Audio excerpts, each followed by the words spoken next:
आज दिनांक 19/3/2021 दिन शुक्रवार। विषय हिंदी और कक्षा CLASS क्लास 12 कक्षा 12वीं। देखो कवि परीक्षा है, ठीक।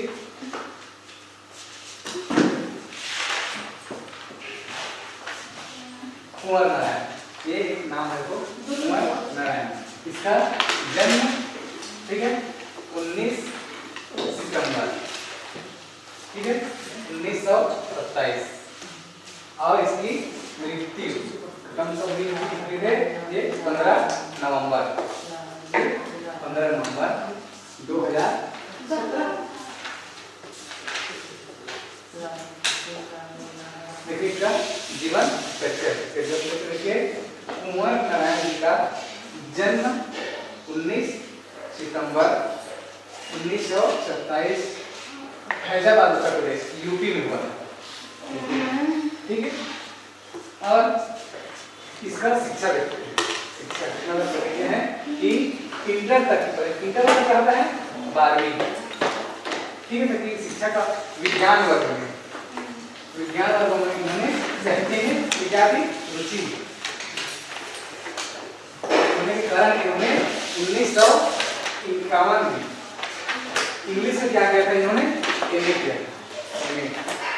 लखनऊ विश्वविद्यालय, वो भी यूपी के विश्वविद्यालय कॉलेज में, ठीक। इन्होंने इसे व्यक्तिगत देखते हैं। व्यक्तिगत क्या है कि हिंदी से सम्मानित कवियों में, अर्थात हिंदी से सम्मानित कवियों में ये गिने जाते हैं। इसको एक दो करके ऐसे भी गिने जाते हैं।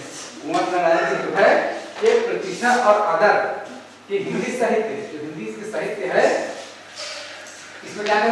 भयानक गुटबाजी, बहुत बड़ा गुटबाजी था। वैसे एक सर्वप्रथम ये सबसे पहले व्यक्ति थे जिन्होंने कला के क्षेत्र में, विधाओं में गहरी रुचि, ठीक, रखने वाले थे। वो बहुत अच्छा लगता था, रखने वाले थे। और इसकी विचारक, ये विचारक थे समान, ये विचारक थे समान। और कुंवर नारायण जी अपनी रचनाशील खूब रचना कर रहे, कॉपी लिख रहे थे। और इतिहास में उन्होंने, तो इतिहास में उन्होंने मिथक के माध्यम से, अर्थात किसी और दूसरे के माध्यम से इन्होंने वर्तमान समय में, मतलब अभी वर्तमान में देखने के लिए जाना जाता है। सब लोग उसको जान जाते थे। जैसे तुम लोग सब जान लेते हैं ना, ये इसका ये है, इसका ये है, इसका ये है, इसका ये है, सब जानते हैं ना एक दूसरे को, इसलिए इसको भी जान जाते हैं। और पूरी नागर संवेदना में ये कवि थे, पूरे एरिया में उन्होंने ये कवि अच्छे। और इसकी देखिए रचनाएं क्या क्या रचनाएं हैं। इसकी रचनाएं देखिए काव्य संग्रह में चक्रव्यूह, चक्रव्यूह मतलब ऐसे चक्रव्यूह है ये तीसरा सप्तक, और ये हम तुम और आमने सामने, ठीक है, और कोई दूसरा नहीं। हम तुम आमने सामने और कोई दूसरा नहीं। इसके बाद देखो ये काव्यखंड है। इसका काव्यखंड में आत्मयी, ठीक। इसमें कहानी संग्रह, कहानी सुनाते हैं। उसमें क्या है? आकारों का आसपास, आकारों का आसपास, देखो सबका मतलब आसपास, ठीक है। समीक्षा दिया है आज और कल से पहले मेरे साक्षात्कार, आज इंटरव्यू मेरे साक्षात्कार, ठीक है। अगला समीक्षा ये है भाषाशैली। भाषाशैली में क्या है? संस्कृत, संस्कृत में उत्तर भारत, उत्तर भारत की स्थानीय बोलियां जो हम लोग बोलते जाते हैं, हमारे छत्तीसगढ़ी बोलते हैं, इंग्लिश बोलते हैं, हिंदी बोलते हैं, अलग अलग ये बोलियां हैं। फारसी, अरबी, जंग, ये सब अलग अलग भाषाओं में क्या करते हैं? भाषा में के अलावा और अंग्रेजी के बढ़ते सर्वोच्च, इंग्लिश सब लोग अच्छा बोलते हैं, सब लोग अच्छे बोलते हैं। और भाषा भारतीय पूरा सामाजिक के हर आयाम पर इन्होंने अपना हिस्सा निभाया, ठीक है।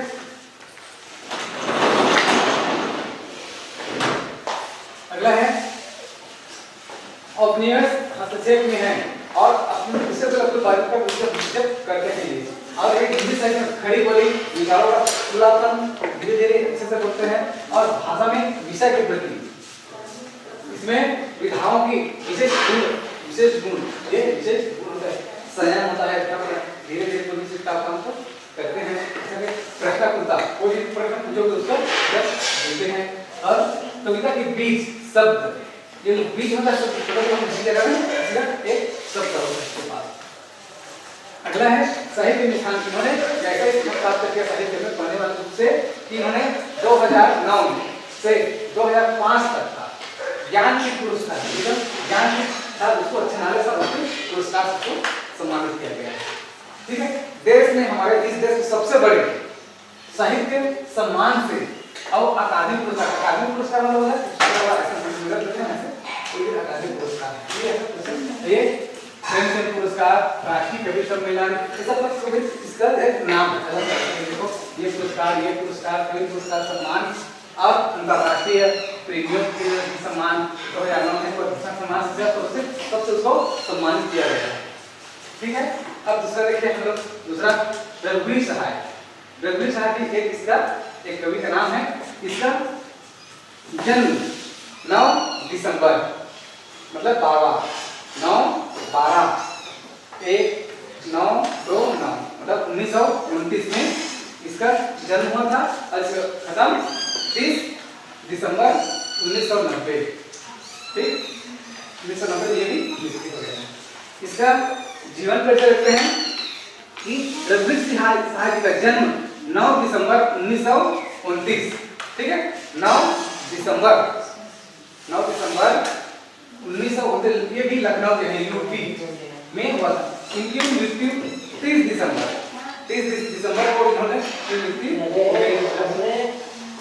और इसका शिक्षा ये जो है 1951 में, ठीक है, लखनऊ विश्वविद्यालय में अंग्रेजी साहित्य में इन्होंने क्या किया था, हिंदी साहित्य में किया, इन्होंने अंग्रेजी साहित्य में किया। ठीक है, और भी एमए किया है एमए। और 1946 में इन्होंने साहित्य सृजन रखने लगे, अपने में ये साहित्य सृजन को रखने लगे, है ना। और इसका व्यक्तित्व देखो, व्यक्तित्व में क्या है, रघुवीर सहाय जी समकालीन हिंदी कविता के महत्वपूर्ण स्तंभ है। महत्वपूर्ण स्तंभ मतलब ये भी अपने महत्वपूर्ण स्तंभ एक खड़े रखना है हिंदी साहित्य के लिए। और उन्होंने साहित्य पत्रकारिता पर साहित्य में गहरा असर दिखाई। मतलब पत्रकारिता जब हम लोग बुक पढ़ते हैं, बड़े पेपर पढ़ते हैं, न्यूज पढ़ते हैं, इसमें इन्होंने अपना अहम भूमिका निभाया है। और उनकी कविताएं मानव संसाधन हम से संबंध वाले हैं कि खोज ऐसे खोज किए हैं। और बिना आशाओं और सपनों का आजादी, मतलब बिना आशा उसको कोई भी इच्छा नहीं था, कोई भी चाह नहीं था, लेकिन अपने उन्होंने पूरा एकदम आजादी से और सपनों से उन्होंने क्या एक लड़ाई लड़ी सबके लिए, अपने लिए नहीं सबके लिए। और उन्हें साक्षात करने के लिए बाधाएं आ रही है और उसे रोकने के लिए तो नहीं उसको बाधा मतलब सब कुछ बोलते थे, लेकिन उन्होंने अपने मेहनत से निरंतर विरोध करना और ये नाटक ये लक्ष्य कर। ठीक है, कहाँ इसकी रचनाएं देखिए, सीढ़ियों पर धूप, ऐसे सीढ़ी पर क्या धूप, ठीक है, और आत्महत्या के विरुद्ध, और हंसी जल्दी ये है, और साफ सुथरी एवं सीधी हुई उनकी भाषा शहरी, देखो शहरी, ठीक है, होते हुए भी सहज व्यवहार मतलब ये हमारा भाव व्यवहार और सजावट के लिए वस्तु को सजाते हैं, सजाते हैं। ये रघुवीर सहाय आधुनिक काव्य के एक मुहावरा बोलने वाला होता है। रघुवीर सहाय जो है एक आधुनिक काव्य के मुहावरा है। और ये जो करने के अत्यंत मतलब बहुत एक दूसरा मतलब अच्छे और मार्मिक उजास है और व्यंग्य एवं बुझी खुरदुरी मुस्कान, और ये व्यंग्य